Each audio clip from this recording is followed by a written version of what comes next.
Oh, hello everybody.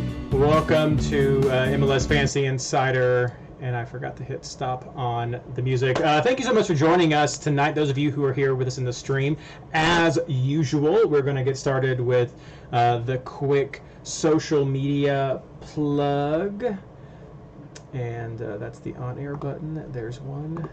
There's two. So as soon as we get the social media stuff going, we will do the intro. So I hope everyone's having a good night tonight. Let's see here. Heading over to Reddit. As usual, if you wouldn't care to, I just sent out the Twitter messages about the podcast. If you could retweet those, that would be fantastic to help get more people onto the show listening with us tonight. A short week, kind of. Long round, short week. Is that the best way to say this maybe? But yeah, we still want people to watch the show. Should be fun. We're going to have some fun discussion at the end of the show for sure when we cover a lot of cool questions that people sent us. Part 1. And that is not the URL. That is supposed to be text. Oh, Reddit. Oh, Reddit. So yeah, so it should still be a fun time in the old fantasy town tonight. Submitting, and all right, I think that is everything we need to do. 12 people watching. Hello everyone. Nano the Queen with an X at the end. We gotta record, Reed. I see. This is why Ashley's here. So I've hit record. Jason, if you want to go ahead and hit unmute as well, because you don't forget. Do you want me just to be unmuted the whole time? If you want to, you can. Yeah, when people mute, sometimes it's weird with the recording. But also, it'll give chat a second to respond if they have any qualms with your audio. I know you were asking about that. So, and as Ashley said, if there are problems with your audio, chat will let you know. Chat will tell me. I've got the audio turned down, so I think some of the outgoing should be okay. If not, we'll fix it at the end.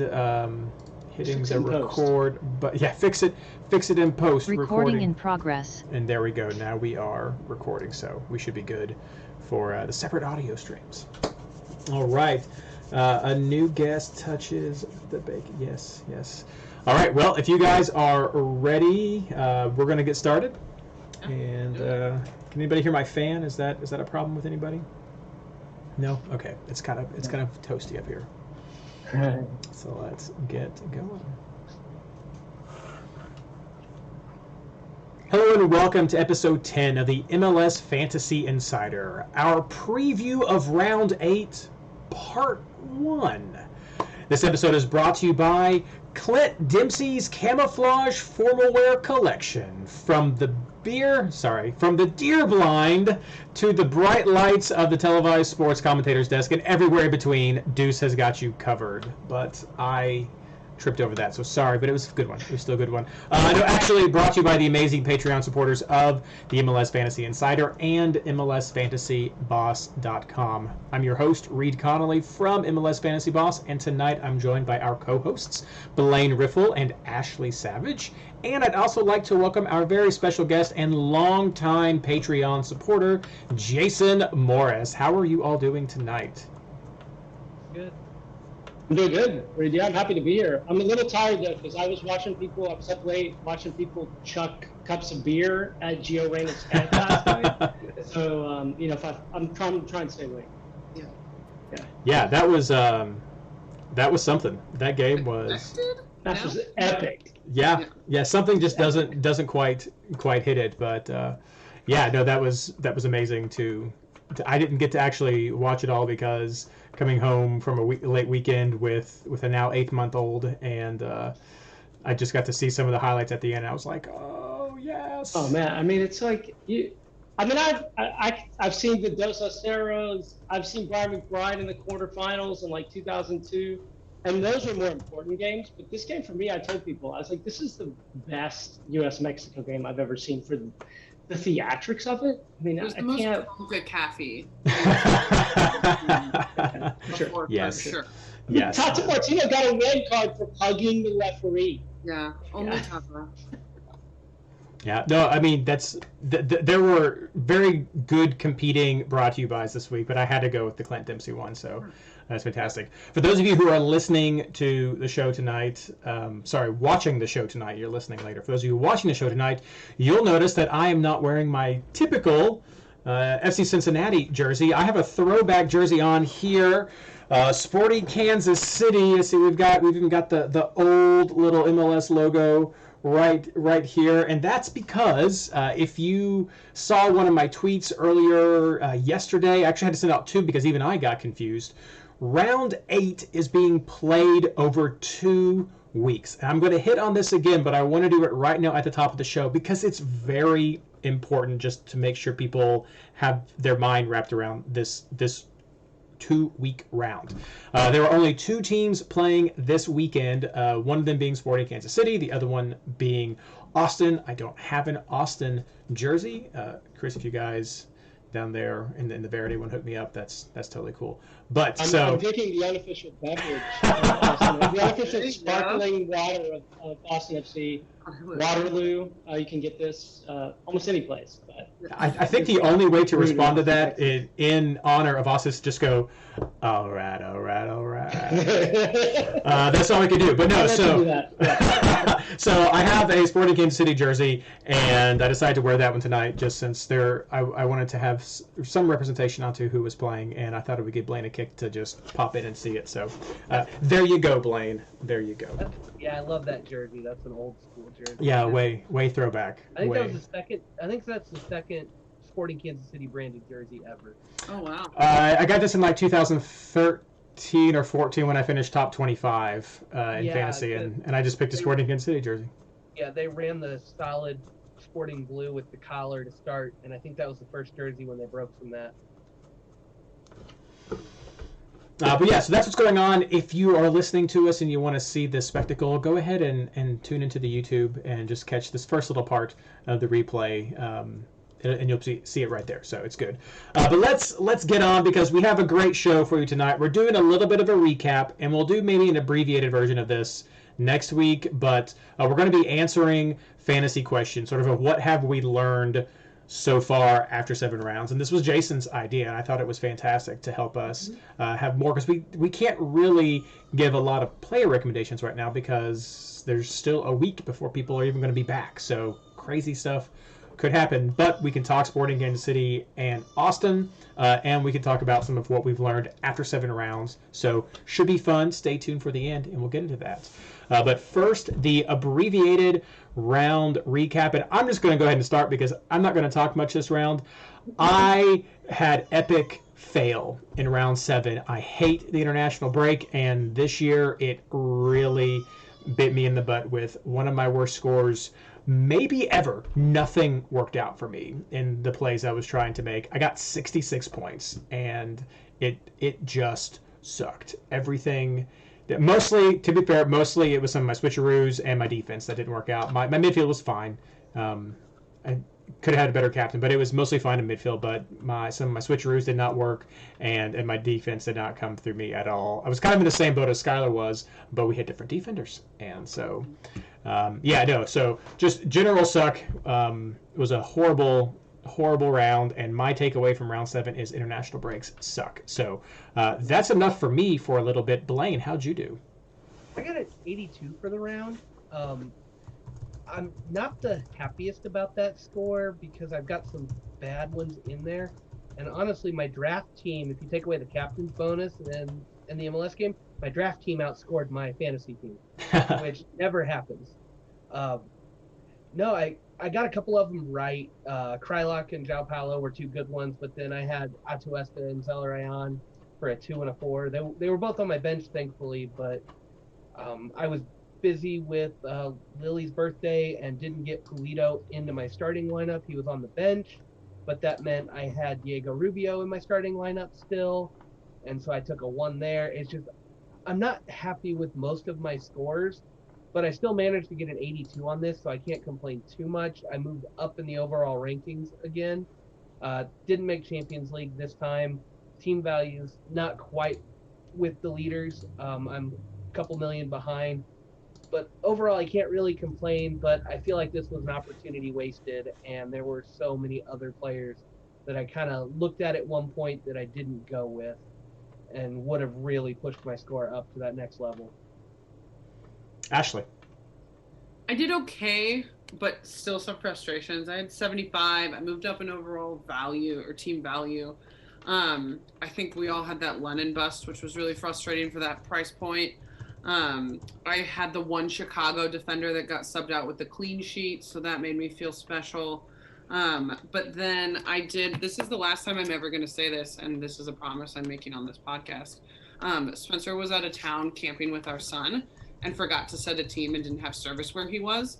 So I decided to make his team my throw shit at the wall team, and his team did better than my team. I went with Ruben, and I gave him Krylak. Krylak scored. I went with David Villa, gave him Polito. I gave him Caden Clark. I mean, Barrios. All of the people that popped for the week were on Spencer's team and not mine. So I am committed to changing that the rest of the season. But so it made me feel smart, but not that smart because I didn't get the points. So it was okay. Did you say you went with David Villa? That's what I thought. I heard David Villa. I did say David Villa. I meant Carlos Vela. That's right. David Villa. You went with David David. Villa got 0 points. David Villa. Really big swing on my part. Did you hack the game? That's right. I think that's Yeah. Better call James Ballo about that one. I texted. Yeah. Jason, how'd you do? I had 80 points. So I think 80 points. My overall rank is like 272, which is kind of where I've been. And the best I could say is probably, I think my value, I'm really happy with the team value, which is like pretty, I don't know where it ranks with like the leaders, but it's like 121 and a half right now. I like it a lot. Okay, yeah. I mean, I just kind of blew it. I mean, I wouldn't say I blew it. I mean, I had enough money to like, I had Vela, I had Chicharito, I had Rudy Diaz, all busters, Zelleron busted. But I was smart enough to pick up Blaine's Gianluca Busio, from SKC. Thank you very much. And I had some money left over. I had enough money to pick up Andre Blake. And I had Andy Nahar on my bench as well. DC managed to get a clean sheet against the Inter Miami Beckham pink shirts. Although they didn't really wear pink shirts last weekend. So anyway, I can't complain too much. Yeah, I know we'll hit team value in just a second, but I feel like that's good. I'm at 119.6 myself, so I'm pretty close to that 120 mark as well. So Blaine with the best score has the lowest team value of us all. There we go. There's. Which I think as we get into lessons learned, I mean, for me, that's one of those things. I don't know. We'll talk about it. Yeah, for sure. No. I think it's kind of interesting. We'll get their sneak preview. Everyone who's listening. Let's do fantasy takeaways. Like I said, mine international breaks suck. Blaine, what'd you take away from this last round? Yeah, I've got a few. Seattle being held scoreless kind of shocked me. Yep. Was less than thrilled by that one. Paolo did get a 9 out of that though, which is fantastic.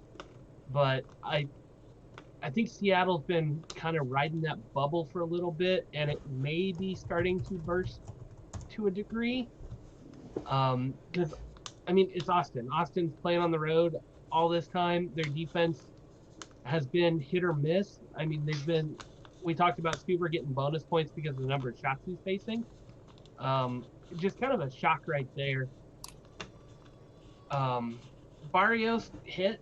I think I plugged him on the last show as a switcheroo guy. I felt like he was due for one. I mean, 7 points isn't a huge hit, but for his price on the bench, that's not bad. Especially when you look at Atuesta getting a 2 and a Zelleran getting a 4. I mean, that 7 would have been welcome, I think, on a lot of teams this last week. It's because I didn't take him. So you're welcome, everyone. There you go. This one's been on Discord a little bit, but I'm liking what I'm seeing from DC United. I have to get it through my head, and I'm going to tell everybody in chat the same thing. This is not Ben Olsen's DC United anymore. We have to remember that. It's not the same system we've been used to, where they're going to be lesser than the sum of their parts, and they're going to fall apart at some point. you look at the names here with Gressel and Areola and Ola Kamara being healthy, and Moreno when he's playing, and I know Flores is injured, but when he's there, Knuth is still a premier defensive midfielder that can really spread the ball around. There is a ton of attacking power. Pines is back now. Heinz Ike has been getting in the attack. Like, there's all sorts of names here that we really like and that have some fantasy viability to them. And when they all start playing together, they are going to be a dynamite team to watch. That right side of the field is just loaded. If you stack Gressel behind Areola, and if you push Heinz Ike behind them, feeding to Ola Kamara with whoever's in the midfield, usually Moreno, like, you're going to see bonus points start popping there all the time. And it could be one of those situations like we had with Houston in years past where you never know where the points are going to come from. But I think you're going to start finding that the points are going to be pretty consistent across there. I held on to an injured Areola in draft the whole season waiting for this, and he paid off big. I was cautiously optimistic to start the season, and I think we're going to start seeing it all come together here. So high on DC right now, and I love seeing them do that to Miami this last week. And then my final one is I'm not sold on LAFC right now. To lose 2-1 at home to New York City, who I don't know what to make of New York right now. They're hit or miss. Their defense can be really good or can be really, really bad. Their scoring seems to be consistent. LA has no defense. We've known that kind of all season, but they're not scoring, and Vela's back, and they're still not scoring enough. I don't know what's going on right there. I don't know if they're missing a piece, if Vela's still not 100%. I don't know what it is, but I'm not sold on LAFC anymore. I don't know how much I can take those guys at those prices. I mean, I may wait for them to plummet a little bit more and then start picking them back up. But I'm not seeing the consistency, and I'm not seeing the play that makes me think they're going to get the points that I want them to get. And that was a bit of the trap for round 7, is that New York City FC was not as depleted as potentially they could have been for that match. And so that definitely played into, if you kept heavy LAFC for that game, it was definitely a high chance that you would have not gotten that score, because they do have some quality back there, and so that was still around. Real quick, Jason, I know you are a DC United fan. Do you agree with what Blaine is saying about some of his takeaways for DC?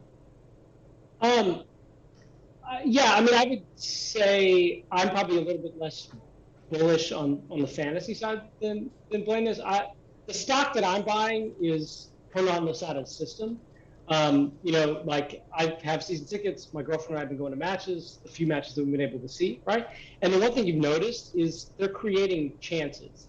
And so it's been frustrating the last few weeks because you can see all these chances in some of the matches, and they just never were able to really finish them. And then that Miami match, they were able to finish the chances that they had. So I would say, yeah, am I ready to start, like, putting them in my starting 11? No. But if the matchup looks right, like this week, you might, I would consider maybe having, depending on how some other things shake out, maybe having, looking at Areola, maybe a little more. I want to see a little bit more, but I definitely would say keep an eye on them. Don't sleep. And if you're looking for something that's kind of value, if you're looking for differential for some reason, and you want to go that route, yeah, think about it for sure. Yeah.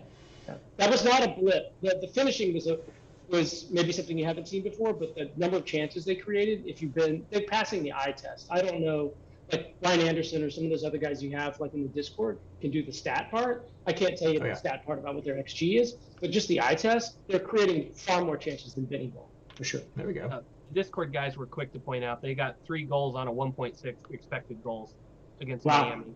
Okay. So almost double their expected, but still. There we go. Well, but when you keep a clean sheet, all you need is 1.6 goals. You may not be rewarding your fantasy investors, but you're taking 3 points. So. Ashley, your takeaways. Caden Clark's still good. I feel like we used to talk about him all the time and then kind of didn't, but I mean, the kid's still good. Spencer and my husband and I will watch a decent amount of MLS just because our kid's old enough to distract himself, but we don't get to watch as much as we'd like. But we were able to watch some of the Red Bull game when he scored and almost assisted a couple other things, and he just still looks really good. Red Bulls is a team that is always kind of hard to figure out in fantasy, who's going to hit, who's not, who's injured, who's not. But I still think this kid is going strong. Cade Cowell, not so much, but Caden Clark, I'm still really liking from a fantasy perspective. Chicago is a big fade for me.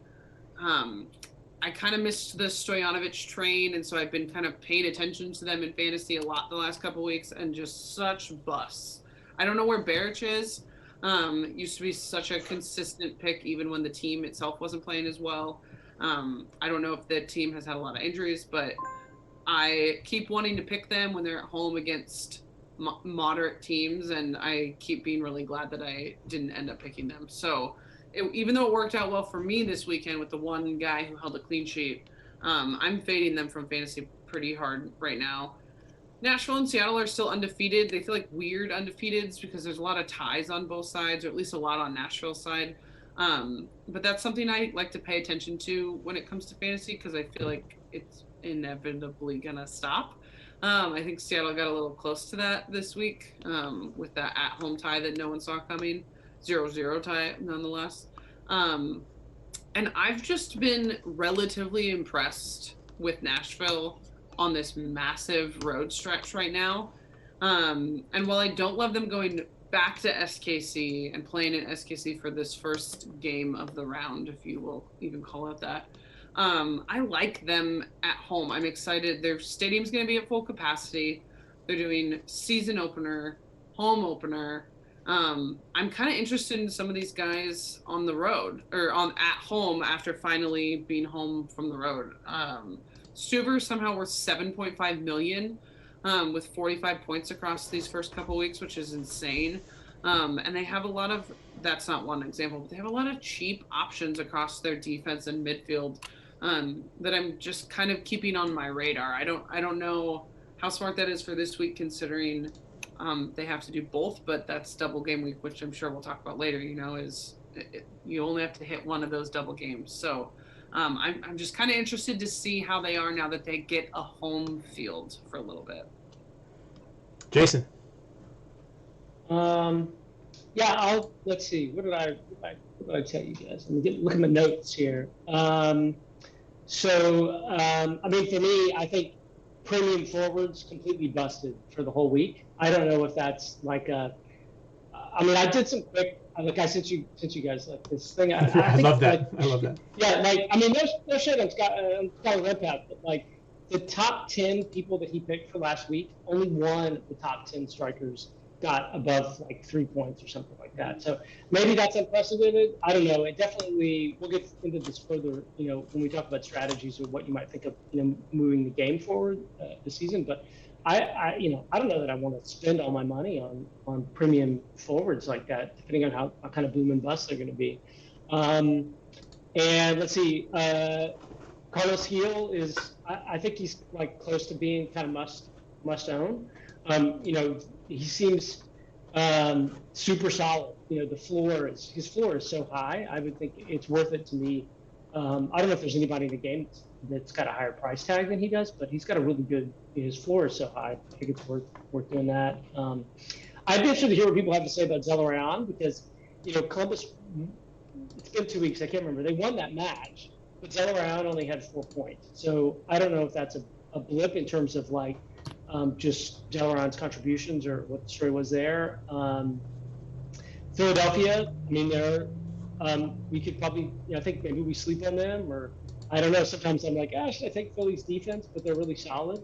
You heard my take, kind of riffing off of Wayne with DC United. And then I guess the only thing I would say is, in my CFC, I didn't get to see that game, but I'm definitely going to pay attention. I've been paying attention to them, but mostly I'm willing to pick them up and have been willing to pick them up this season. Tati Castellanos, pick up Jesus Medina, pick up Tinnerholm or the Icelandic guy who plays on the other side in the back. But I've been picking them up when they're at home at Yankee Stadium, right? Not on the road, not playing at Red Bull Arena. But I don't care if LAFC is a little depleted. You went across the country You won that game. You won that game at man down. You had to play with a period of time in the man down. So I think it's worth looking out. Am I going to put any NYC player roster in the NYC players this week because they're playing at home but against New England? I don't know, but I think that's a thing to keep an eye on. So. Great. I did have one that I'll throw out there just to be the ever optimistic homer, take a little bit of Jason from there. I will say that with FC Cincinnati, they did lose, but it was by far the best game that they played all year. They still lost 1-0 though, which was very good to be playing against New England. But it was a leader goal too. And it was. But they still gave up 30-40 shots. So I mean, at the end of the day, they're still a team that gives up shots, and that's going to translate into chances and fantasy potential to still bet against. But by far the best performance that I've seen from FC Cincinnati, but still does not make me want to go for them. Maybe, like I said, I took Cameron last week just as a potential value gain. I didn't even check to see if he got value gain, but that was why I had him in there. And I will also, for you, Jason, yes, Carlos Heel is $12.5 million, who is the most expensive player in fantasy right now. Number 2 is Monteiro, who is 11.3. So, and then there's 2 Seattle guys after that. So some guys from Seattle. We've talked about them enough. Yeah, so there we go. Well, yeah, thank you so much, guys, for those general takeaways. I think that was a really good wrap-up. This was a frustrating round for several of us, especially me, but it was the international break, and so other takeaways that you all can take who are playing fantasy for the first time or just getting into MLS is you can see how these call-ups affect the fantasy team and who may or may not be there, who may or may not get played, the rotations, the hashtag because MLS, that does happen because of this. So that's a little learning element that you can take from the first quarter of the Fantasy Champions League qualification into the second quarter. And with that will be my transition into segment 2. So segment 2, our housekeeping segment. First, congratulations to the league leaders in the MLS Fantasy Boss and a Discord Classic League. Brian Coral FC is still leading over there at the Reddit Classic League. SD Ackbar FC, I believe, is now moving to the top right there. Over for the Patreon Open League, HG is leading with 653 points. As for our head-to-head leagues, the Discord is now a 4-way tie, 7-0-0. That went down a lot. I think there were 11 or 12 people tied last week, but no, it's 4-way tie, 7-0-0. Over in Patreon, Squirtle Squad is still leading 6-1-0. And over in the Patreon Hosts Experts Invitational, head-to-head, Skylar is no longer the lone leader on top. He is tied with our good friend Mito. They are both 6-0-1, but Skylar is leading on points with 635 points right there. So that's how the leagues are shaping up. Fantastic seeing these leagues coming together. It's a lot of fun, especially the head-to-heads, my favorite. Okay, so round 8. What in the world is going on with round 8? The first thing you need to know is that round 8 starts on Saturday, June 12th at 3:00 p.m. Eastern Time with Sporting Kansas City hosting Austin.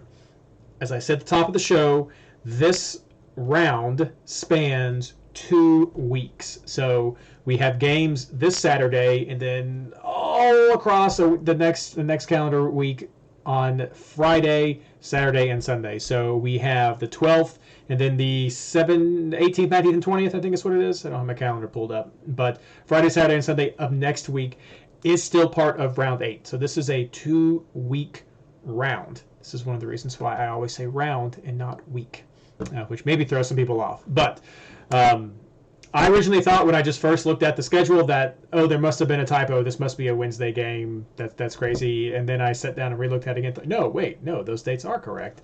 What in the world? I don't know I can't remember the last time we've had a round span 2 weeks. If we've ever had a round span 2 weeks. I feel like we've had this in international breaks before, but this week there's more than one game. Right? Like I feel like there's been weeks where there was like a 1 or 2 games, like not enough to field a team, and so it overlapped into a Wednesday. Right. I think I remember with stuff like they'll throw a Tuesday game into a previous week, and then you'll have a Friday game, but never really like the week. Yeah, it's kind of. I think We it's had a right. Wednesday to Wednesday before where we Maybe. had midweek Yes. games and then a weekend, and then we had a few midweek games to finish off the set, but there were only like 2 or 3 on that last one. It might have been I with the was World Cup or confident. something, or no, with the Gold Cup or something when a lot of teams are Yeah, missing. Maybe and that it was what it going was. into a long break. Yeah. But no, so this is We've had a 1. And right. Right. No, so this is definitely a wild one. I don't. This is a straight. I don't recall something like this. And to be fair to MLS, I don't think this is a massive scheduling nightmare. This is a rescheduled game from July that got bumped into June. So this was not on the original calendar. They kind of plopped the game here because they had nowhere else to put it. Yeah. And make sure they could get this game in. Yeah, and Toronto's had a Oh, I change didn't as know well. Yeah, Toronto's had a change as well. They were originally on a bye this round, but they are not on a bye. Nobody is on a bye this round. So that's what you're looking at. Everybody's playing. Sporting Kansas City and Austin have a double game week for this round. So also, round 8 is the beginning of the second quarter qualifier for the Fantasy Champions League. And I believe in the past I've said the top 100 players qualify. That is a mistake. That might have been last year. It's the top 50 players who qualify for the Fantasy Champions League to end up with 200 players at the end. So top 50 is what you're shooting for. This is your chance. Your scores have not reset, but you should notice in your league screen a new special league that you're in, another overall league that is called quarter 2, round 2, whatever it is. It's qualifier 2, I think, and everybody is zeroed out in that. So the points that you earn over these next 7 rounds are going to count towards your qualification to the Fantasy Champions League in the second quarter. It's even more specific than that. It says FCL qualifier 2, fantasy weeks 8 through 12. There we go. And if you qualified, you should not be in one of them. So that's only 5. That's only 5 rounds. I thought it might have been. Yes, that's right. No, that's a very good point. Yeah, if you already qualified, you won't be in it. This is just for everybody who did not, and it's 5 rounds. So I didn't That even means look. there's 50 people you aren't competing with, and they are good. Just had an update that said Montreal should be on a bye. Let me That's double check correct. that. I do not see them with the scheduled game. Oh, good call. So that got adjusted as well. Thank you so much. So let's update this message right now so we can send that out later. Montreal has a bye, and that will make any switcheroos you all want to do very, very easy. Yes. Thanks so much. Thank you so much, chat, for that. So that's what's going on with this round. It's definitely weird, but I hope that after we've hit it twice in the show, those of you listening have the general idea. Yes, you need to have your teams set by this weekend, but only if you want Sporting Kansas City and Austin players. Everybody else, you will have time to continue to think, continue to see who comes back, who's available, who's not injured, to be able to get those players into your team. So yeah, plenty of time. And no, you do not only have to have 12 players on your team, or sorry, 6 players on your team total this round. I saw that question on Twitter. Very good question, and I hope this clears it up. Yes, you could have more than 6 players on your team. So, Blaine, I don't even know if we want to touch on injuries, suspensions, and call-ups. Maybe just Sporting Kansas City and Austin? Yeah, that's all I had planned on doing for tonight. Austin's got their same mix of guys, as far as I know. Ben Sweat's the big one out for the season. Other than that, it's a bunch of guys it's 2 guys that just aren't playing much. Sporting has, the injury list has gotten down quite a bit. Izamat Mirin is the only big name that I know that's questionable. But there's a lot of rotation at center back right now. Ilie is playing out of his mind as a center back instead of a midfielder. So make of that what you will. Pulido is still with Mexico. He has not played yet, but they have a game scheduled for Saturday. He came into the semifinal game as a substitute. Okay. But yeah, he is. They have a friendly scheduled for Saturday, so it's very unlikely he will be back. Gadi Kinda got called up for Israel, scored a banger from outside the box last weekend, and I think they are scheduled to play on Wednesday. So I don't know what the return trip and protocol is going to look like for him. I do believe that is Israel's last game for a little bit, so he should be coming back. But I don't know if he will be in for this weekend. All right. JC, anything you want to add? Ashley, anything you want to add?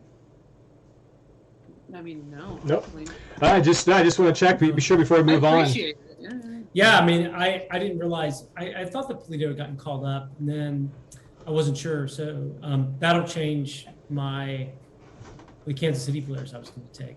I think I'd probably still take 3 Kansas City players, but if Polito's not in that lineup on Saturday, I might maybe whoever else is leading the line. Like I don't know. We can talk about it later. But yeah, if Polito's not in the lineup, I'll do something different.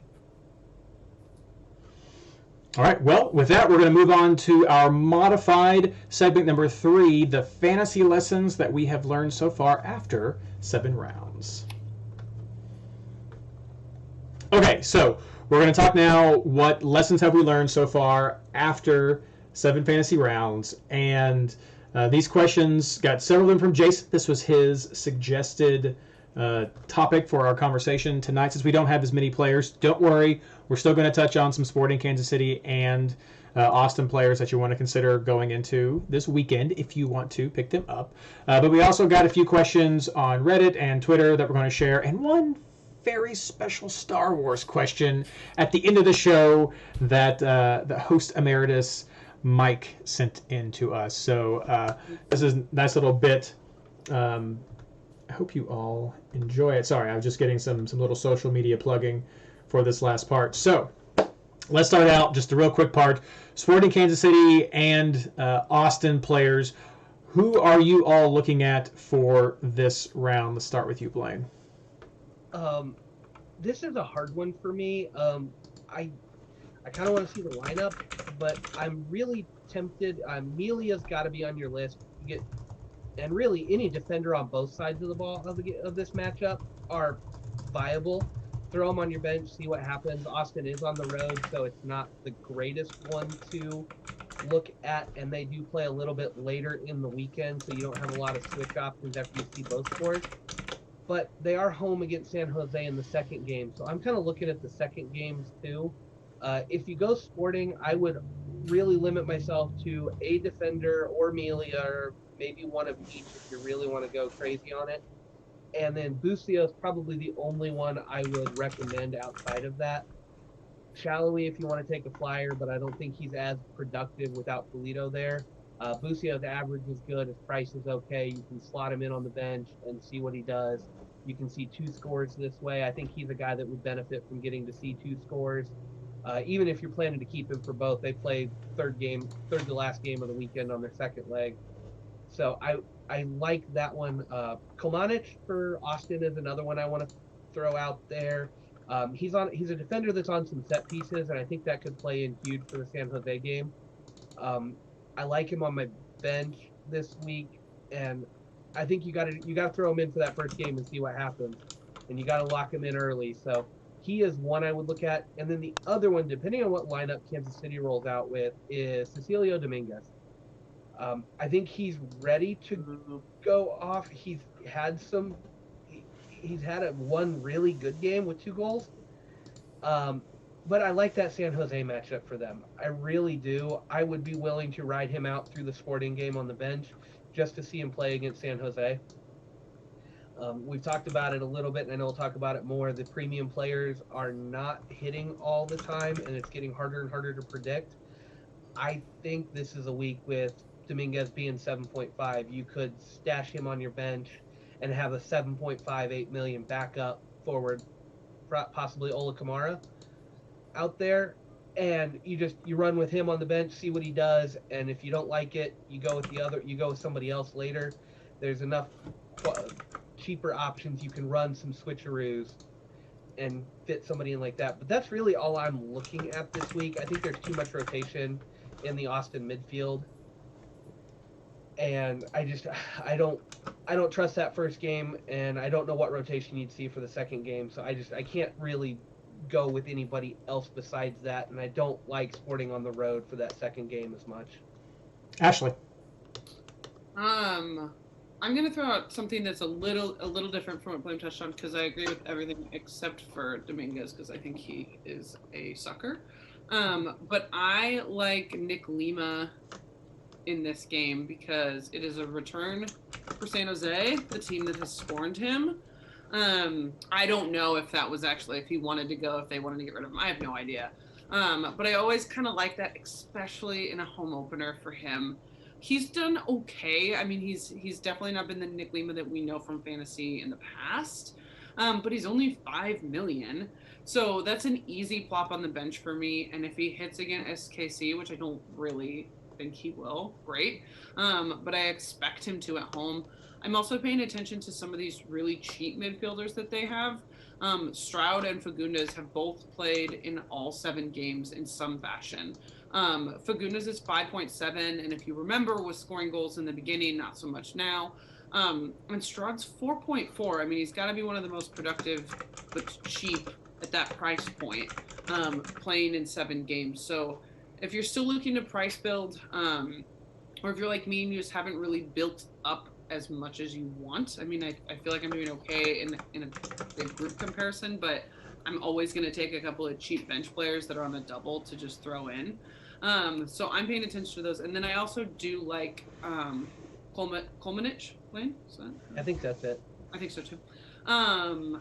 Just because he's $1 million cheaper than Matty Beasler and he's producing similar points. And I like him for those offensive possibilities as well. I defer to everything Blaine said about Sporting Kansas City.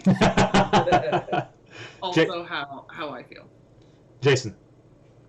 Well, this conversation has been illuminating because I started with, I was going to say Polito, Busio, and Melia, and no Austin FC players. So I'll watch, see if Polito's in the lineup or not. I'll take Blaine's word for it that I should maybe avoid SKC strikers if Polito's not in the lineup. Definitely will take Busio. I definitely would take Melia. And yeah, Austin FC, I mean, I think it's tricky, you know, like they're going to go in, they're going to open the new stadium. And you have to assume they're going to get jazzed by having a full crowd. They're going to score goals, this and that and the other. It's San Jose. Yeah, I don't know. I have to think more about it. I mean, I think that's the trap of, for me, that's the trap of like looking at these value players kind of, and saying, well, I could save money if I go with Fagundes or go with some of these other players, when I don't necessarily need to save money. I don't know if that. No, it makes sense. It makes sense. Yeah. Right. You know, so I just think about it. And I think something to keep in mind too. I mean, not that we aren't keeping this in mind, but we're calling it a double game week, but really it's just the round is really long, right? So you don't have to worry about any of these players that you're taking. It's unlikely that they would play on Saturday and then not play the next game because it's a week later, right? So I think that's something to consider. I do want to point out, I meant to say this, sorry, that SKC's second game is at Portland, which is travel and still, even with limited, kind of a rough environment. Not SKC's favorite place to play. Blaine, would you agree with No. They're not quite the same Portland team, but that game makes me a little nervous for the double. See, I was going to say that's one of the talking points for me for Sporting Kansas City is Portland is in a big slump. I know that maybe this is the time to kind of try to get their head back around the game over this last couple of weeks, but that is one thing where maybe I am willing to have another Sporting Kansas City defender out there to see what happens with Portland. Cam just asked the important question in chat, and it's, does Portland have Diego Chara back? They are so much better with him, and given the long layoff and the type of injury he had, I would expect him to be back. That's one reason why I'm kind of fading Sporting. You want to take this first game at home, but no Polito. These two teams have already faced each other once too, with Sporting and Austin, and it was a 2-1 game. I mean, Austin came in to play, and it was at Children or at Sporting Park, whatever you call it now. It was not the prettiest game from Sporting. They got saved late by a goal. I think Kinda subbed in and got a goal to go back to win it. I don't like, without Polito, I don't like Sporting enough at home. I think you go with the bonus point producers, and then going to Portland with potentially having Chara back and you can't make any adjustments. I don't trust it. Even if it's a full strength Sporting squad on the road is not where I want to pick up these guys. And if you want to avoid those road games, and I don't think it's worth the double game risk here. I know there's not going to be rotation, but I don't think there's enough at home to lock up that many players this early in the week. So it's been mentioned in chat a few times now. So 30 seconds, Blaine, Russell. Without Polito, I don't like him as much, and I don't want to rely on him in Portland. Like that's my thing. I don't trust it enough. I don't trust any of them enough really. Without Polito there, I don't know where the creativity is going to come from. So I'm going to pass on Russell. I'm going to hope for the best, and I'm going to be rooting for him, but I'm going to pass on him for fantasy. That's fair. All right. Did you get to mention everybody you wanted to, Jason?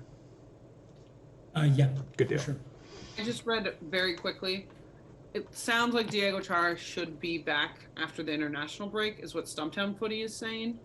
But they're bringing back a guy who used to play as his sub, Fochiv. I don't know if you guys remember. He probably wasn't a big fantasy pick. But they're bringing him in to address the midfield injury issues. But the article does say that they expect Diego Chara will be ready after the international break. Yeah. Well, there we go. That was We'll 3 see. days ago. We'll see. There it is. Big question marks.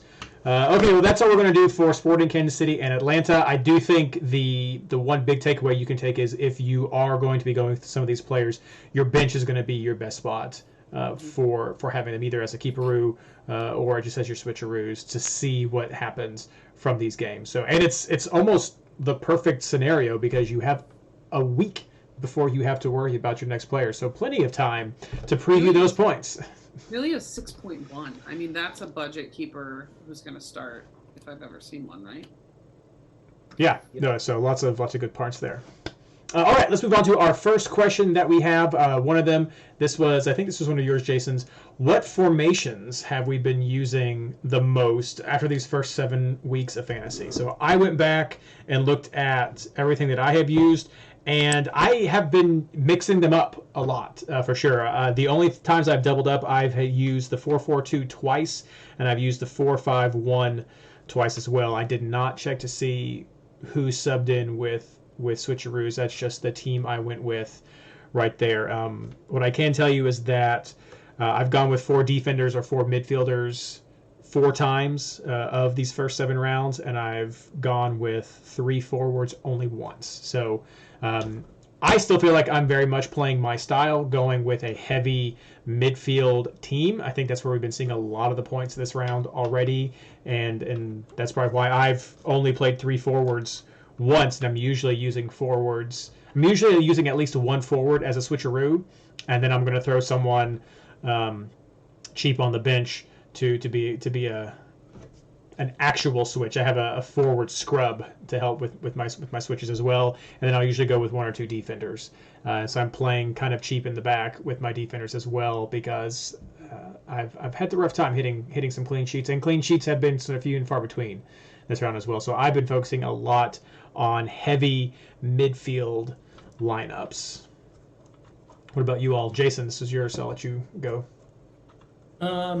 Yeah, I just went back, read while you were talking, and did a quick scan of how I was setting things up.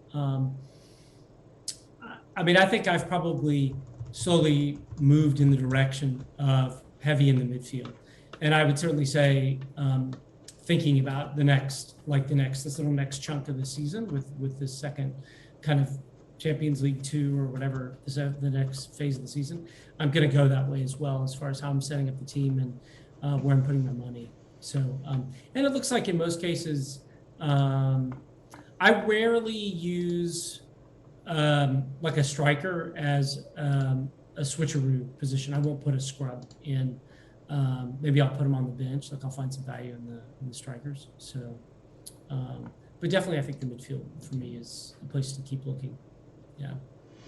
I mean, it makes sense too. I mean, when you have cheap players like Cowell or like Clark that you can have be just a cheap forward, so you don't have to worry about dropping a lot of money. You can throw Clark in, who's been giving some good production. But then even on some of the riskier side, if you wanted to go with Stojanovic or someone like that, you've got a 4-man. You can get a 4-man core and have a switch B that still be a midfielder that tend to have, and that's because midfielders tend to have some higher floors, especially if you're not going with the defensive ones. I mean, you're finding guys who are giving crosses, giving key passes, and with hope scoring goals. Then you're going to have a solid switch option right there.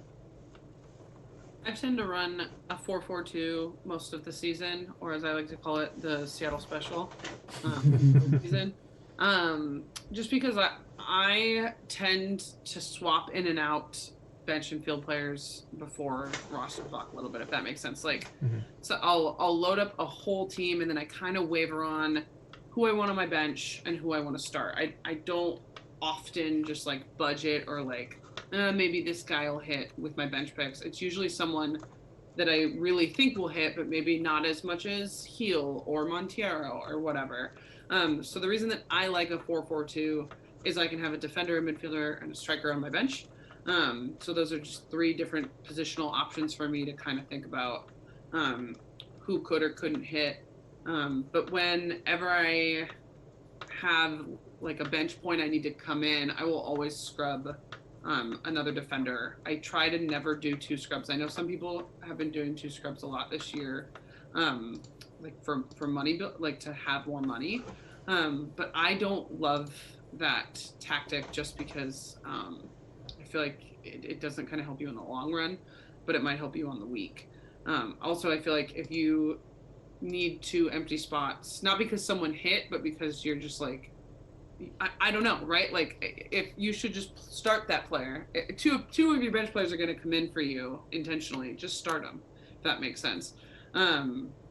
So I tend to play with my scrub as a defender, which financially, the defenders are rising so much, right? Like, some of the defenders that all of us are starting are as much as some of the midfielders. So it's saving me more money than it has in years past by putting a scrub there, but yeah, that I don't know if it's the best tactic, but when I went back to look at how I played after this question, I was like, oh, I've done a 4-4-2 every week. So, I mean, the thing you can do with 2 defender scrubs, if you have 2 defender guys on a bye, if you have your midfielders play early enough, you have the, and if you're bye week players, you have the ability, if you save money, to change one of those defenders, and so you're not necessarily locked into 2 of your guys coming in. You could still decide, hey, Cal got a hat trick, that's fantastic, I want to make sure I get him. The other guys, those 2 guys got 5s. And you know what, I have more confidence that maybe this is going to come out that Seattle's going to get that clean sheet, so I'm going to throw in Brad Smith real quick. And so, I mean, so for those of you who are listening, if you do want, Ashley's totally right. If you have 2 scrub defenders, you have to have 3 players, and so on your defense, and so you're going to be getting 2 players coming in. If you have 3 players that are on a bye already on your team, you're going to get your whole bench in. You're going to want to have money to swap those field players for somebody else. It's almost like expanding your bench. You get to preview all players on your bench. If you have money in your bank, you can then make swaps right there. I've got perfect example on that because 2 weeks ago, I run almost exclusively a 5-3-2 build on my lineup, which includes 2 defender scrubs. Yeah. Sometimes it's a 5-4-1, but it's primarily been a 5-3-2 because that's what I want to see. I usually try to put my more prospective players on the bench to see who's going to hit.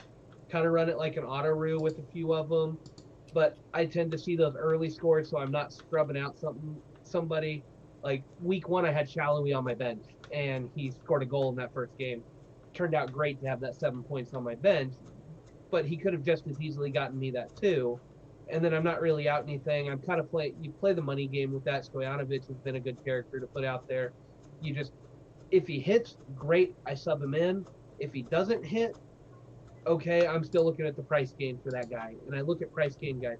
But I have almost exclusively two defender scrubs, and 2 weeks ago I got a 4 and a 2 on my bench. My head-to-heads weren't looking great, so I dropped one of my scrub defenders for Glesnes for a 9 and got a 5-point swing off of what my bench had. It gives you that option, and usually you can find cheaper defenders late in the week. If you're only trying to beat somewhere between a 2 and a 4 from your bench, You can find a cheap defender that's got a halfway decent clean sheet chance, or somebody who likes to get forward. You're really not gonna. You're only gonna be losing a couple of points at worst. If you get shelled, you play your minutes. You may lose 4 points at most if you take a 0 with a really bad defensive game. But at that point, if you don't like him, you're not going to switch away from a 4 to grab a guy who's going to get shelled. So I like the flexibility of it. I don't have a lot of wiggle room when it comes to swapping midfielders and forwards, but that's okay. I like the way I build these. It's just a different style of play from what Ashley does, and I think Ashley's got a very valid, viable style, and it gives you a lot more flexibility to tinker. I just prefer to hedge my bets on some of the early games, see who's going to get a good score. When I know those scores, great, let's go with it. If not, we'll just move on to who I have. And something that's important to reference in this structure, right, is benching players that play early, not players you're unsure about, right? So I think that people fall into that trap sometimes where they're like, well, I don't know if Cade Cowell will do well, but he's the last game of the week and he's on your bench. So if you do play with that 2 scrub formation, you're kind of damning yourself, and it's so important. And I catch myself doing it sometimes too, right? Where I just put someone on the bench because I don't feel great, and then I'm like, what am I doing? He's the 3rd to last game. It's so important if you're going to do a 2 scrub system like that, or even in general, to have your bench players be some of the earlier games so you can have that flexibility later in the week, right? Now, there was one week where I did that. I put some prospective players on the bench, and I tapped myself out of money. I had nothing left in the account after I built my lineup. But I went really, really heavy. That was 3 weeks ago, I think. I had Gil Montiero, Reynoso, Rui Diaz, Higuain, and Polito. Like, my money was gone after I put those guys in. And I went heavy on defense, too, with Lesnez and Brad Smith. Like, I had so much money tied up. I ran with a 3-man auto-roo and just left it alone. I knew I wasn't going to be able to touch it. I knew there was nothing that I could do about it if anything went wrong. It was just you put your potential guys that you slotted in there because you like their price and you think they might have a good week. You put it on the bench and hope that 2 of the 3 come out with solid scores. And that's not a bad way to go. If you don't like making changes, just run your 3 lowest potential attacking scores on the bench and let the game auto sub in the 2 best ones. Just never try to make any changes and go with that, and spend all of your money. Just put 3 attacking scores on the bench and 2 scrub defenders, and don't even bother with the budget to try to make moves. I found a lot of guys, if you really do the switcheroos right, you have to have a plan. If you don't want to plan it out that far, auto-roos will be better for you in the long run. Yeah, you do have to have a plan to make the switcheroos work completely. I think I'm a switcheroo person myself. Like, there you go. The auto-roo thing, unless there's something where I'm just in a situation where I'm like, man, there's no way I'm going to be able to check lineups, I tend to do the switcheroo. I was going to say, and maybe this leads into this, maybe other questions, but one of the things that I like about the setup, this is the 2nd year of this Champions League setup, right, where you have these kind of installments of the season. Yeah. So one of the things I like about it is you can kind of experiment, right? So I'm going to try something. I want to try something for this second phase of the season, which is just the way that I build out the team.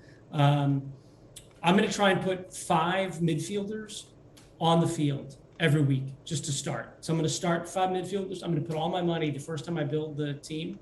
I'm just going to put the 5 midfielders that I think are going to be the best scoring midfielders for the whole week.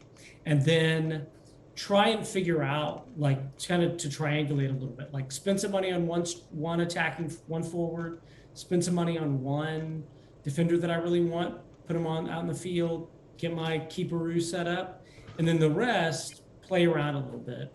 And I'm just going to stick with it. Like, unless for some reason I'm totally bombing, right? And like I'm consecutively just dropping a lot in terms of the overall ranking. I just want to see how it turns out. Maybe it's great, maybe it's not. And then for the 3rd installment of the season, I figure something else out. But I'd like to try and do that. And one of the things I've started doing too, is because I'm less worried about money, I just I put 15 players out in my initial build that I can afford, that I know we're going to play one way or the other, just to see what I have to play around with. How would I mess this money? How would I mess around with this money? And then you can always kind of back out of that. Yeah. Oh, that guy hit. I'll put this person in there. Yeah, I did that as well. I just kind of build like almost a dream team, not really a dream. Just I kind of build. If I don't think about the money, where is it? And then I start thinking about the results and do I want to double up? Yeah, I do the same thing. And I love what you said about the experimentation, because I think that is a good element of the Fantasy Champions League and what these sort of 4 qualifiers do help you do. I like the idea of having the 2 defenders in the bag if you're doing the switcheroos. It does require a plan. And I think if you're a player who wants to experiment with this in this second quarter, you're either going to want to look at the 5-3-2 or the 5-4-1, and I think it's going to depend upon where you land on how valuable forwards have been so far this season, because you could easily have your scrub defenders and have some cheap forwards which may hit from you to do the rotations, or if you're feeling better about some of the forwards, then you can go with that 5-3-2, but you need to have that money set aside to be able to make those changes automatically for your team. So and they're going to have to be defenders, so you're going to have to be confident with potentially having 5 defenders on your team, 5 clean sheets, 5 potential defenders who get forward for those offensive points. So you have to make that set. But this would be a fun time to experiment with that. I may do that myself because I do like the switcheroo. We have a whole lot of double game weeks coming up, so keep that in mind though, because that will make some of your switcherooing, your arooing, very difficult. So could be fun. Could be fun. Read on that. If you're like, for anybody who struggles with this, I recommend the 5-4-1. I'm a 5-3-2 guy, but I like to play with forwards. Forwards are a lot more hit or miss. I was kind of running through the stats. Only Chicharito is in the top 10 for average fantasy points. He's the only forward up there. And then you have to go down. And does anybody on chat want to guess who the number 2 on average fantasy points is for forwards? Without looking? Rubin? Yeah, he's number 2. And then you go down a lot farther. Like, I'm just scrolling through it here. I didn't even know who's number 3. Rui Diaz is number 3, and he's like 25 guys down the list for your average. So I say that to say, when we talk about a 5-4-1 versus a 5-3-2 or playing 5 midfielders every week, if your goal is to make Champions League, you can score more points if you go with forwards. But if you have a few busts, you're going to start falling behind very, very quickly. If you want to play it a little safer, you can run with more midfielders. You're going to get a better average overall because midfielders tend to get more bonus points in general, just the way they play. Yep. You're going to have a better average, and it's probably going to put you closer to striking distance for Champions League by the end of the round, because I don't think anybody at the start of this 7-game set would have said Rubio Rubin would be the second best forward in the game. I've been saying it for months. I don't know. Yeah. Now, this is a good conversation. We need to move on to our third question, though. I may pull this out as just a little fantasy mini episode of people if they just want to see about formations and some switcheroo stuff. So good talk. Great question. This next one is, are you still trying to build value, or should people still be trying to build value at this point? Again, for me, I'm sitting right now at 119.1 million. I feel like I have plenty of money. Of course, as with all of us, when we're going through and just building our dream team, I'm like, if I had 0.3 more, damn. But I think if you're around 120 million, you're fine. You can get the majority of the big name players you want, or at least the key big name players that you want, and there are enough value priced productive players to help you spread your money, especially if you're going to go with cheap defenders or things like that with your switcheroos. I think that's the key, is doing the switcheroos and the autoroos to be able to save money at times. But I think if you're around 120, Blaine, you got higher than all of us with 116 this week, so maybe it's even lower. But I think 120 is kind of where you want to be. I think 120 is like the top end. I think 118 is a healthy budget. Okay. I know I'm behind. I feel like 118 is kind of that cutoff. If you're at 118 or above, you're doing well. You're in the pack. You're hunting where you want to be. If you're at 120 or above, you're you've got more than enough money to do whatever you want to do. We had one guy in chat earlier say he's got a 127. Oh, yeah, that's right. Like It's if you want bananas. to, if you want to throw the game at money, you can increase it if you know what to do. I'd like to see the screen grab of that. That seems Pixar didn't happen. There we go. that seems a lot to me. 127? It's Okay. I think it's doable. Sure, you're right. If that's all you've been focusing on, yeah, I guess you're right. I want to see the overall ranking for that value too, because you have to be way up there as well. You can't miss very much. Yeah. But no, I mean, it means you're picking the right players whose values are increasing. Yeah, sure. honestly, there are times, because I'm on the opposite end of the spectrum, I'm on the low end. There are times I'm grateful I have a smaller budget. There are times in years past, it hasn't been this year so much, that I have gone through and I'm like, I've got to spend this money. I've got an extra $3 million on the bench. I can't let it go to waste. And having a smaller budget means I am looking at some of these other guys. And this has been the year of the differential player. There have been so many cheap options that are doing so well. And it's insane. You look at your dream team every round. Paul Arriola made it at a 7 million this last week. Mukhtar's 8.2. These are names we know. Arudi's a 7.2. Ola Kamara's at 7.6 for just this last dream team. That's crazy that we've got it. There's another one from a couple weeks ago. You've got a couple of guys over 10 million, but you've got 7s and a 4.9 in Cade Cowell. Like I think when we talk value going forward, it's more paying attention to slumps. So when some of the more expensive guys, if they do start slumping, and you start losing full 0.5 millions off people that are in a slump, and maybe you pick them up because you like the matchup, but they have only been getting 2s the last 3 weeks. Do you know what I mean? Yeah. For me, once you start getting into weeks like 10 and forward, it's more just paying attention to slumps than trying to build value. Because if you're picking, kind of like you've been saying, if you're picking the right guys, which aren't always the most expensive guys, you're going to build value off their production. But paying attention to production and who's slumping and who's not is what will start to hit you in the middle to back end of the year, right? Jason, you're our Mr. Moneybags right here. Where do you fall on this? I mean, I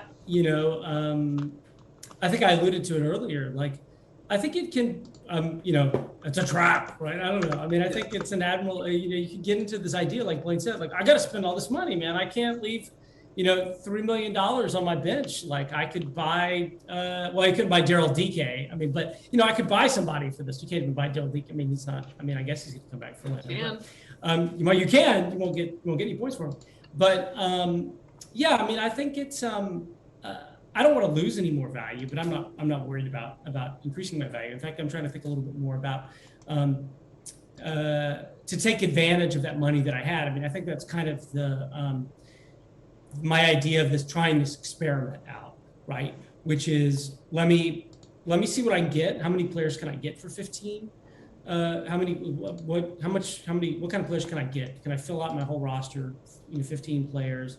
And what can I work with, right? So maybe if I have this extra money, sure, I'm going to put, if I had the luxury of being able to put whoever, there's a $7.5 million striker who's playing at home early in a round, and maybe this person hits, maybe they don't have a good average.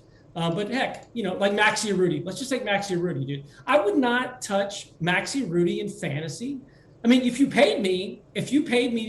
I could borrow money or you gave me money to buy Maxi Urruti, I would buy Maxi Urruti, right? But I'm not going to do that. Come on. I mean, the guys, like anybody who's played the game, I mean, I think you'd have to be crazy, right? Or a homer for Houston. But if you told me, hey, Houston's at home, they're playing early in the round, they're playing at 3:00 in the afternoon, right? In the summer in Texas, and Maxi Urruti's $7.5 million, sure, Maxi Urruti's going to be on my bench.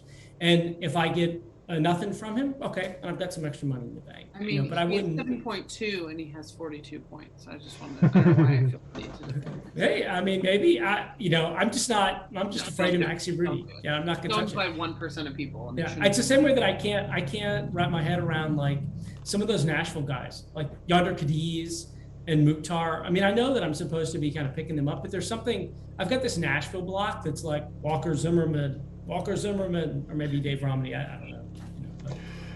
That's a good transition, though, because our next question is, are there any players who are match-proof or must-have players? For me, I think maybe the consensus is Heel right now, is Carlos Heel. For me, I'm unless the dude gets hurt or he starts putting up goose eggs and twos. Well, in the beginning of the season, right, I don't remember if it was, I think it was Isaac that talked about this when he was on, when he wasn't playing as a 10. And he wasn't producing. Oh, he was out on the wing, right? He wasn't producing the same. And then as soon as they moved him, it was like whoosh, what we're seeing now. And I think in that role, which I don't know why Bruce Arena would move him from it, as long as he's in that role, right? He is, right? I mean, we all agree. That's a must-own. Yeah, no, I think he's the one there.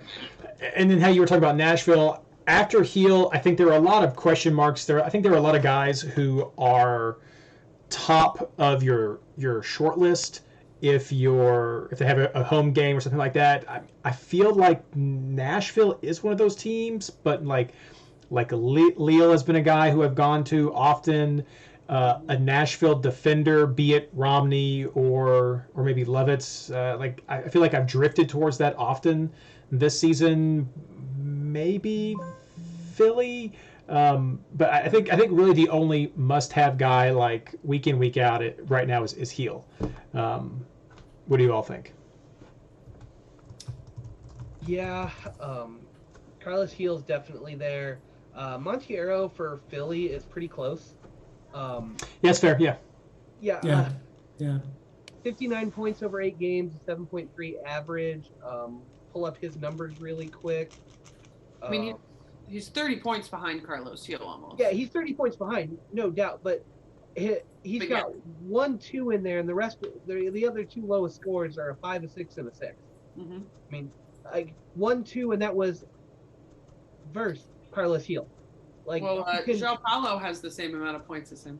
Yeah, João Paulo's close as well. No, he's not. I mean, it's just there's a few guys like Montiero's. When your lowest score is a 5 and it's against Columbus in that, or a 2 versus New England, which is another power team, like you can avoid some of those must-own players. Like when Carlos Heel goes to Columbus, that's probably the first week you drop him off your team, just because Columbus's defense is that good. Mm-hmm. He still may get 4 or 5 bonus points, but depending on what other matchups come in with that may be the time when you start to go, okay, guys are fixture-proof to a point, and everybody's got that point. And when you face one of the best defenses in the league on the road, that's that point where you start dropping these guys. Yeah. But at the same time, Carlos Heel's 4 to 5 bonus point potential may be hands down better against Columbus than any of the other midfielders for that round. Right, because you say that, but how many times have you had a Columbus defender in your team? Often. I grab them more often than not. I have rarely had them. I mean, with the rough start that they've had, I mean, we're not talking about Zelarayan. We're not talking about Tinnerholm. We're not talking about Villa at this time. We're not talking about Barco or Joseph, things like that. I mean, a lot of these players I think we would normally go to were not. Montiero is definitely the top of that list of like you make a good argument. I'd be like, yeah, I think Montiero will be a solid, like, I'm going to get Heel, I'm going to get Montiero. But it's always I'm going to get Heel and then someone else. But I think there are a lot of players that aren't producing. And so I have a struggle even saying I might not get Heel against Columbus, because mostly for the second part, you were saying some of his bonus points could increase against a tougher team. But my qualifier of to a point is maybe after they've hit a little rough slump, like maybe after a couple of games where they burnt me, then maybe I'm like, okay, well, maybe not Heel. Let me start seeing this. I did try to clarify that. It depends on what else you've got. If you've got Philly at home, you're taking Montiero. if you've got Seattle at home, you're taking João Paulo. If you've got Sporting at home playing the way they do, you're taking Busio. Who else do you need? If you got Leal at home, you're taking him. Okay, now Carlos Gil on the road versus Columbus is your 5th midfielder. Throw me another name. Lewis Morgan in form. You're taking him. Pozuelo comes back against a weak team. You're taking him. Now you're looking at Carlos Gil as your 5th midfielder because you've got other names that are producing well at home playing in favorable matchups. That's where it starts to stop being fixture proof. Mhm. But again, if you've only got a couple of those guys playing at home, or you've got a couple of them, or all of them are playing at home, but a couple of them have really bad matchups, that's when you start going, okay, Carlos Gil's bonus points are probably worth more than these other guys at home playing that. It's where it starts being, you stop being fixture proof and you start having to think about it. Yeah. But outside of a few of those scenarios, yeah, Carlos Gil's one of those guys. Like, I don't care where he's playing, he's probably in my lineup. I think one thing to touch on that has stood out the most for me for point production during the first quarter of this season is defenders' offensive bonus points. If you just look at total points, which is a very narrow view of what you get out of fantasy, but the most important, one might say. Sure. Carlos Gil is taking everybody, but then the next 4 guys are defenders. It's Kai Wagner, Smith, Roldan, Elliott, and then you get even down and you have Nuhu, Gleason's, Lovitz, and they're just racking up. It's not just shutouts. These guys are not just getting points from shutouts, and that's something I don't remember the last time we saw such production in such a small window from defenders offensively. I don't know if that's sustainable long term, throughout the whole course of the fantasy season, and I don't necessarily think any of those guys are must-owns on a week-to-week basis, but I think it's something that's really interesting happening is just kind of this wing-back defenders taking set-piece kicks phenomenon that's kind of really escalating this season. That is really fun from a fantasy perspective to get points but not get a shutout, if that makes sense. Obviously you pick defenders for a shutout, but we've talked a lot about not clean sheet hunting in the last couple of weeks, right? I think that some of these defenders are really fun to go with when you're not just clean sheet hunting and they're producing all these extra bonus points and all these things. So that's something that I don't know if that is really falling into the who's a must-own, but No, I think that's right. I mean, Smith is a name that would probably have been close to the top for many people, but he's had a few rougher rounds and everything. Exactly. But just paying attention to those defenders that fill those roles on teams like Seattle, Philly, Nashville, I think is really important when you're picking people from those matchups when you like them. Does that make sense? Yeah, I almost put Kai Wagner down as a fixture-proof guy because his numbers look so close, but he's not. Mm-hmm. He's got 2 1s in there. When you see 2 1s, you can't do that. Lovitz is your closest one, and Hollingshead from 2 years ago was right there. Lovitz's worst score is a 4. Yeah. And that was against Montreal. He's got a 4, a 5, and then his next one's 7 and a bunch of 8s. Home or away, he's getting stuff. Now he's got 4 clean sheets in there, but when you start looking at it, he's got the numbers. When he's not getting a clean sheet, he's getting some bonus points. It's really hard to say anybody's really fixture proof, and defenders I don't think will ever get that. I don't think I'd ever give it a tag there, because you are clean sheet hunting to an extent. If one guy gets a clean sheet, he's automatically going to be better than a guy who doesn't. Ron says that he hearts the 4 of us, so we're the ones right there. But the only other name, Reed, I had one more name for you, is Chicharito is really, really close this year. No. With the number of goals he's scored so far, I think he's close. He's got a couple of them that have knocked you down, but it's like the always Captain Vela. You take him, everybody's gonna have him, and you just kind of go with it. But I don't know. I don't think no. He's a banger bust though. I mean, he's got a 2, he's got 2 3s, just an 8. Is that really worth it for the weeks he gets 12 and 18? Where do you land, Jason? Are you team Chicha or are you team no? No, I mean, this is like going back to, I mean, I don't know how long Ashley's played the game, right? But played and Rita played long enough. to when you did, when you had to keep players for 3 or 4 weeks, right? You didn't have as many subs. You couldn't flip your team around all the time. That's where, the strategy is totally different, in that regard, for me, for some of those things. So,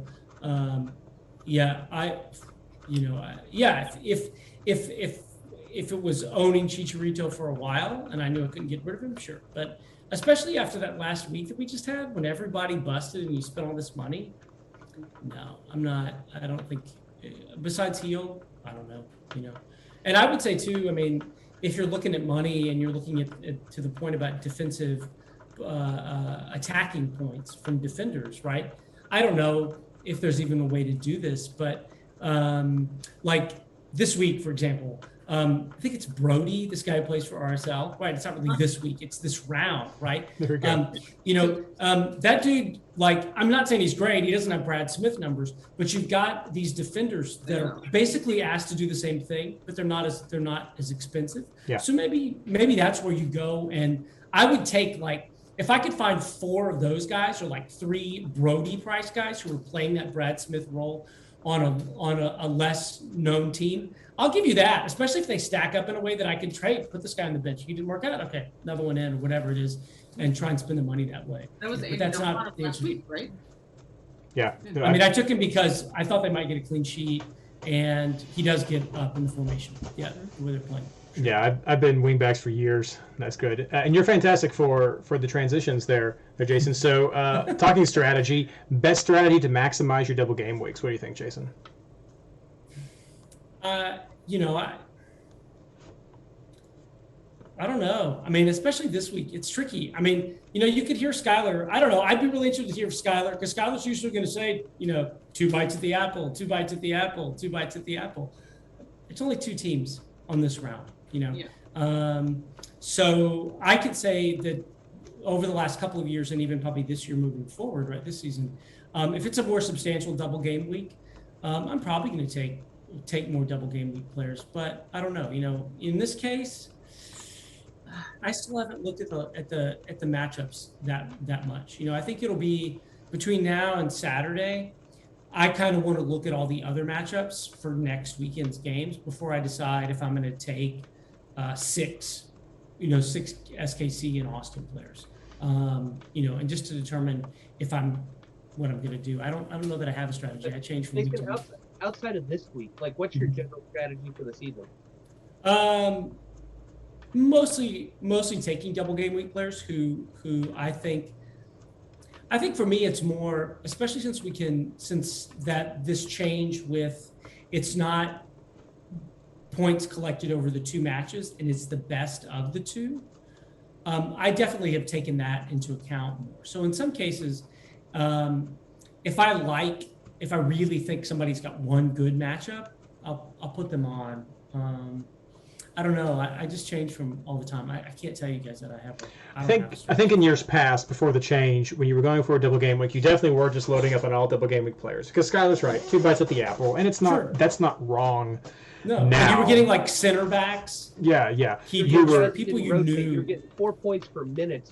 You were right. You were going for guys who had high ceilings. Is what you were going for, because it didn't matter if Valeri got a 2 when he went down to Sporting Kansas City, but whenever he played against Vancouver back at home and he scored 2 goals and got an assist, that's what you cared about. That's what you were going for. You didn't care about one of those games, essentially, if you had one good game. If you got a good score, fantastic, whatever.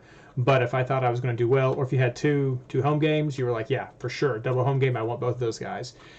I think now, even more so than in the past, you're really looking at bonus points. It's, if you have the guys who can score, that's awesome. But if you're getting guys who have consistent bonus point generation, then those are the guys who have the higher floors that are going to give you the better shot at a big takeaway. Because if you're getting those assists, if you're getting those key passes, if you're getting those shots, you're more likely to get the goals and everything else that go along with it, not necessarily the guy on the other end who, like, maybe you were throwing in Wando hoping to get some poaching, some of that stuff. So I think bonus points have become more important. Not that they weren't important in the past. So I think for this round, if you have double game week players, put them on your bench. That's just the easy way. You'll get 2 shots. I think there'll be plenty of single game weeks this round that are worth it. Going forward, I think single game weeks are more viable now, especially if you have a guy with good bonus point potential, good XGs, who could score really well in his one game, even without 2 shots at that. And so I think you can hedge your bets. It makes switcheroos very, very hard, especially with the congested double game weeks that we have. Some of those ones, when you get 3 or 4 double games, yeah, you can usually make that work. But when you have like everybody. Well, I would say, no, go ahead, Blake. Go ahead. That transitions perfectly into my double game week strategy for those big weeks. Auto rue all the way. You don't even. That's a good point. If you've got 8-10 teams playing, you want 2 bites at the apple. You get the guys that pick up the good bonus points. Or my other preferred strategy that goes with this is I like boomer bust players on double game weeks. You get 2 bites at the apple. Chicharito's a name that comes up. Pulido paid off big this year already on one of these. You get the guys that if they don't score in one game, they're probably going to score in the other. It's really easy to take forwards for this. And you're hoping for one good game out of them. And you have 2 chances at that one good game. And for those top-end guys that we like, Rui Diaz, Pulido, Chicharito, Vela's usually in there, Joseph Martinez when he gets healthy and ready to go, should be in there. You're looking for one good score out of them in the new scoring system. And that's all you need. And so you take 2 chances at that. And I'll take 2 chances at Pulido getting a good score over taking somebody who may or may not score in one of the games but isn't picking up the other stuff. And Reed, your point on bonus points is perfect for this. You're looking for Carlos Heel. He's going to get you 4 or 5 bonus points in the game. If he happens to get 2 goals in that game, you're looking at 15, 20 points for his score for the round. That's insane. But if he doesn't, you're still getting decent bonus point production. So all around, it's kind of picking the bonus points, but you're really looking for the guys who could go off, and you want to capitalize on one big game there. But it's unless you're only looking at being able to take 9 to 12 players or 4 to 6 teams on double game weeks, you're going to be looking at auto ruse, and you really should be looking at auto ruse because it's too hard to manage that. Your single game week teams, you'd have to identify one early that has a late game and see 2 scores and then be able to go switch to that. And it's not often you get to see 2 scores and then switch to that. You're going to be looking at a lot of your East Coast teams that are playing early in the weekend, on the weekend game, and then switch into somebody West Coast that's got a late game. And I just don't know if it's worth really trying to take the time to do that. I think you can, but I haven't found it to be very common to get that perfect setup where you can make a switch like that. Yeah. I think it's important to pay attention to schedule as well. So for me, when it comes to double game weeks with more than just one, I pay attention to who it is. So like Peter Vermees, Caleb Porter, Sarah VC, Brian Spencer, they rotate. They're coaches that rotate habitually. So there's a lot of times, and we've only run into this once so far, but Brad Smith got rested. Joao Paulo got rested. Rui Diaz got rested. So some of them paid off in the one game, but when you have teams that you might like the matchup or whatever, paying attention to if that's a team that rotated heavily the last double game week, for me, is really important because nothing burns more than getting burned on a double game week rotation, right? Like it's just so aggravating. And then in that same token, I think paying attention to those teams that are home or away. I think that plays in a lot with double game weeks, and that's not like a clear lock. Like I'm not 100% in on whatever team is home, but I think that makes a big difference when I'm looking at matchups, no matter who it is if they're both home, or at least one home. If I'm gonna go with some double game week players. Taking that as the transition, moving on to question number 6, our penultimate question. How has the reintroduction of fans affected the home advantage? This comes one of Mike's 2 questions he submitted. So I don't have any specific numbers about which teams have what percentages of home fans and their wins, all that. What I can say for this year is there have been 98 games played. Of those 98 games, the home team has earned points, either 3 or 1, from 74 of those games. They've gotten 3 points in 50 something of that, but 76% of games the home team has still gotten points. Now that does include our Canadian teams who are playing quote unquote at home right now, so that the numbers are a little weird in what I track, but 76% is the home teams getting points so far this year. That's actually on par with the last couple of years. It's a little bit lower usually with the ELO model that I use for just tracking MLS stats. I've been sitting in the upper 70s these last couple of years. Used to be in the 80s. It's gone down a little bit as some of the teams have gotten better. But it's in the upper 70s usually of where this sits. So that's on par with what we usually see season long a couple of years ago. So, I'd say fans are going to help, but I don't think it's hurt as much as maybe people thought it might. Anybody else want to throw into that one? Yeah, I think your numbers speak for themselves. 76% point conversion is what we would expect from home teams in general. I really think the reintroduction of fans is only going to help slumping teams like maybe Portland, who have been struggling at home. They need that home advantage. But they're not just struggling at home, they're struggling on the road. They're not as dominant as they once were. You give them that type of home field advantage back, and that's going to be a bigger boost for them. I know Sporting talked about it. They loved having the full stadium back. They said it really helped energize the players. Those heavy stadiums where you expect a lot of fan pressure on the opponents, they're going to benefit more than the others. But I really think it's only going to help slumping teams significantly. Everybody else, you're doing what you do, whether there's fans there or not. It's just when you're struggling as a team and not playing well, the fans can give you that lift you're missing. Whereas an empty stadium, you're just going to keep struggling like you normally do. Yeah, I think one thing that comes into play with fans here, and I know we don't pick up many of these players, is these Canadian teams. They for some reason still don't get fans. I would pay to go to that game if it was at the Seattle Stadium. Yeah, I think that's really strange that they don't get. So, but whatever. No one's offered me tickets, and they don't play here. But I think paying attention to that for the next chunk of time is interesting when it comes to fans, because they're still going to not have any. And then I think there's a couple of stadiums that are going to open up, and maybe it's just because I love a good hype, but new stadiums always bring, for teams that are at least decent going into it, always bring a bit of a rise, right?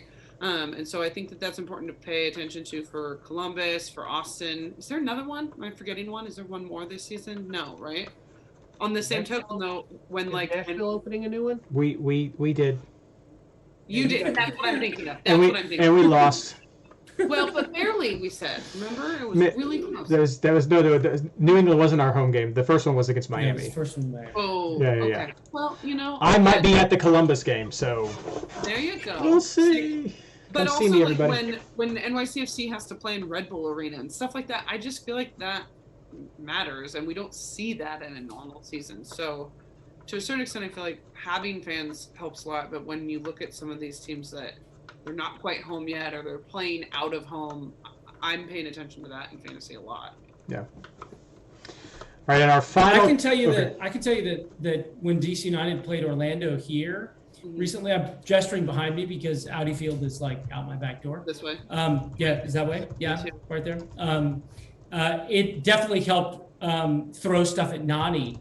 When Nani got it, should have gotten. I guess he got a red card afterwards, but it helped to have fans there to throw things at him and throw things on the field for his antics. We do not condone throwing things at players on the MLS Fantasy Insider. I sit far enough away. I'm not going to be able to reach the field with anything that I throw. So I think it's also a semblance of normalcy, right? Like it's somewhat getting back to normal, and the players seem to be, like Blaine said about Sporting, I've seen so many quotes from players about how great it is that the fans back in those. Hey, there was a pitch invader in that game last night, and did you guys see the guy who tried to like jump in front of the broadcast group and then like bailed out? Oh man, it was spectacular. I hope that guy was okay. Because why would you do that near Clint Dempsey or Aguchayewa? Like that. Yeah, I mean, how big is Aguchayewa? He's at least like 6'6". Security with those. Yeah. I always love it when you have the fans who are sitting near like the cameras with the speakers and the microphones going, and so like every now and then, like you're watching a game. This happened when I was watching the Seattle game. Actually, I was like, I heard some guy yell, "I paid a lot of money to come see you lose," and I was like, I love it. That's. That was Spencer. Did you hear him? maybe I was looking for you all. It wasn't. He doesn't chant that. He just have a lot more profanities in them. All right, and our final question for the night, also from Mike, Star Wars question. Worked one fun one in at the end of the show. Which smaller, not necessarily minor, which smaller Star Wars character needs their own Disney Plus show? Mike says he thinks it should be Iden Verso, who was the father from Rogue One. I will go last because I have several, so... I'll go first because I'm assuming this question was for me specifically, right? That's right, yes. So I joked with this. My husband is on par with you all with his fandom. But I was serious, and people have said this for a long time, that I would love to see someone else in the Ewok world and just kind of elaborate on them in a better animatronic way, because we can do that now. Everybody loves those characters. I remember as a kid thinking they were so great. I would just love to see them come back in a more sophisticated role. They can't have their own movie because I'm not reading those subtitles, but I'd love to see a show where they feature. And then my husband said that he thinks that he would like to see an origin story about Darth Maul and how he went bad. Because we aren't seeing a ton of content coming from, in his words, from the dark side, and that he finds that just as interesting sometimes. So that is my official Star Wars contingent answer. Here we go. No. Blaine. Yeah, everybody's favorite, Drunken Master Dark Star State. No. That wrong. Do a real one, Blaine. Yeah, no, that's the fan fiction one that if you haven't read it, Darth Star State is fantastic. Okay. But nobody at Star Wars was creative enough to actually come up with that one. That had to be fans.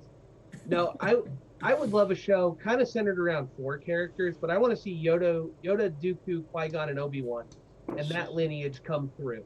Yeah. Because there is a whole side of the Jedi Council and the Jedi Order that comes out with Dooku in some of the books. And I think as a pseudo-political commentary around these characters, I think you could show a lot of different viewpoints of the Jedi rather than just what we see in the movies. And I think that would be fantastic as a show. I don't know if you could do it without Christopher Lee anymore. He is so important to that character. But I would love to see them try. And then the other one I want to see if we stay light side is I want to see Bail Organa and Mon Mothma get a small series about building the rebellion. Okay, I can see that one. Those 2 would be fun. And then Reed, I won't steal your favorite one because I know you've got to say it at the end. But more about Tarkin and his takeover. He's been shown a lot in some of the animated stuff with Clone Wars. Bad Batch has got a little bit of him. I think Tarkin has been more of a central figure behind the scenes, and him getting his own show, even if it's an animated form, would be fantastic. The Tarkin book is excellent. So if no one's read that, I highly recommend the Tarkin book. No, that's a good one, Blaine. The Bail and Mon Mothma, that could be interesting for sure. Jason. Okay, I've given it some thought while you guys were talking during the show. I've told Blaine and Reed this before. I broke up with the Star Wars franchise after Episode 7, and after Disney said that all of the expanded universe books that I think I consider kind of canon, that was over. They were going to rewrite everything. So I'm going to go for some deep cuts. Well, mostly deep cuts. So Admiral Ackbar, I think it'd just be cool to get a backstory and to see Mon Cal, like to see the homeworld. I would like to see that on a screen.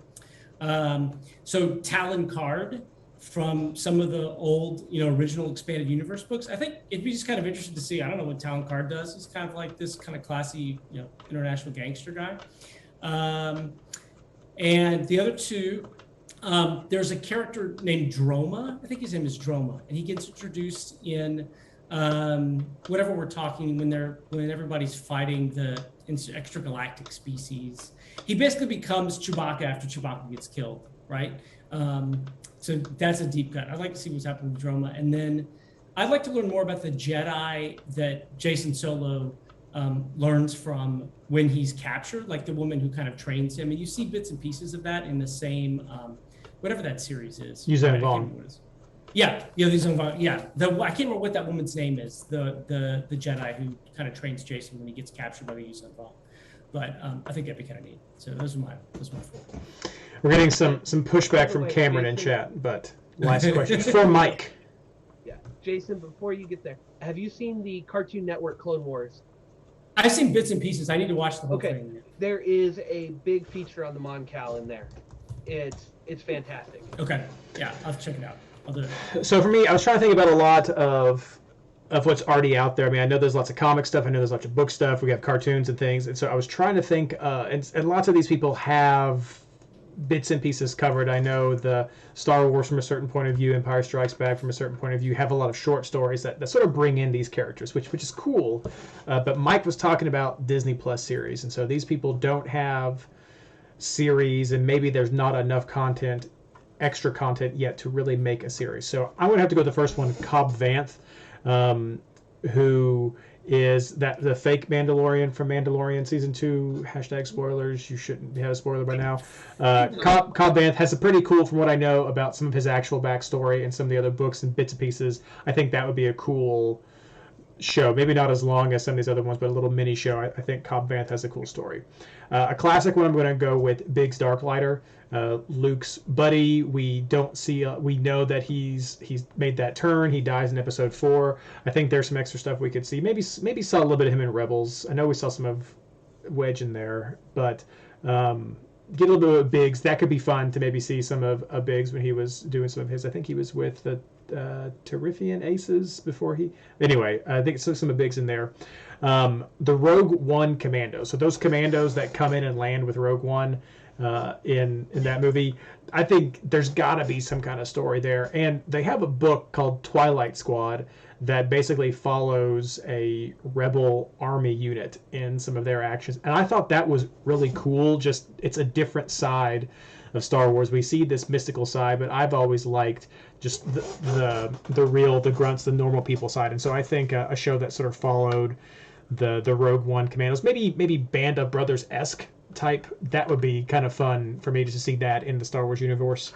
Lor San Tekka, he's the old man at the beginning of episode 7, and there's something more there, even though there's nothing more after that you really need to care about because the Disney movies are bad. But that could be something cool, just to sort of explore this weird old man that just popped up and had some knowledge, and then you don't know why. And then finally, I'm going to say General Anton Merrick. I'm not saying Wedge Antilles is playing because I don't consider Wedge a small character in Star Wars. No, I wasn't thinking Wedge. Okay. But I would say General Anton Merrick, who was blue leader at the battle in Rogue One when they attacked. I just think those pilots and those people are cool, and there could definitely be some cool backstories. Maybe this gets worked into some of that Rogue Squadron series that could be coming up. But that's what I got right there. Reed, I can't believe you didn't say Thrawn. Thrawn is not a minor small character, so there we go. He's not a small character. He's not a small character, but he doesn't. Smaller Star Wars character. So I could give you that Disney Plus show. Yes, if that was a possibility to have a Thrawn Disney Plus show, I would be all about that. But he is not a small Star Wars character. Here's your missing premise for the Disney Plus show, though. It's the Empire was a bunch of old white dudes. They're intended to be old white dudes. So we're gonna put a blue dude in there. Yeah, well, no, in the expanded universe, the old canon, there was a lot of distrust by the other admirals for this blue guy coming in, right, because it was a very racist, tropey type of group. And so Thrawn's rise to power and how he gets to where he is when you see him in Rebels, that's the story that's missing, and how he overcomes some of this for lack of a better word, white supremacy in the empire is hugely important. Yeah, but there's two things with there. One of them I'm going to touch on, and one of them I'm not going to get into, and then we're going to wrap the show up. One of them is all of that's already covered in the Thrawn books, and so that's already there. And with books, there's this image and world I've already created in my head that I don't necessarily need the Disney Plus show to give me their spin on to try to replace what's already in my mind.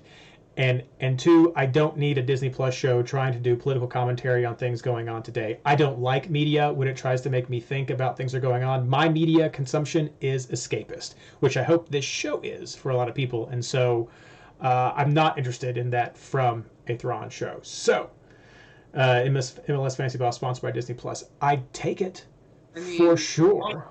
Yeah. Yes. But that was it. That was just our fun little aside there at the end. Longer. Somehow this episode I thought would run short, ran long. So if There's one game. There's one game. So there will definitely be cuts. I will definitely edit part of this. Probably I'll just get rid of the whole first segment when I put this on the podcast because we'll do that again next week anyway. So you'll just get segments 2 or 3 if you've been listening on the podcast. Maybe just segment 3. Keep the Ewoks. No, Return the Jedi is my favorite, so it's all good. Yub. Let's do our plugs, Jason. Okay, my plugs. Let's see.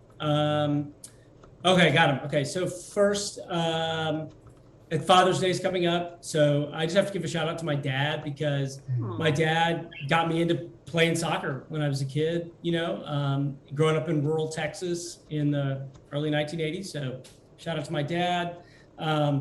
If anybody's interested in Texas soccer coverage, the Striker Texas is an online portal. They do some good work. Ashley's got Switch the Pitch to represent, but I've been trying to read more of the coverage that they give to DC United. And finally, I just started listening to the Crack podcast, which is DeMarcus Beasley and Guchan Yewu's podcast. They're into their second season now, but I just started the first season. So I think it's fantastic. They just did a big interview with Jeff Cameron. It's like the first one that I listened to. So very different kind of content than you're going to get from, say, listening to ETR and that kind of stuff. But I really enjoyed it. I thought it was spot on. So I'll keep listening. Check that out. Yeah. Blaine. Nothing from me this week. Ashley.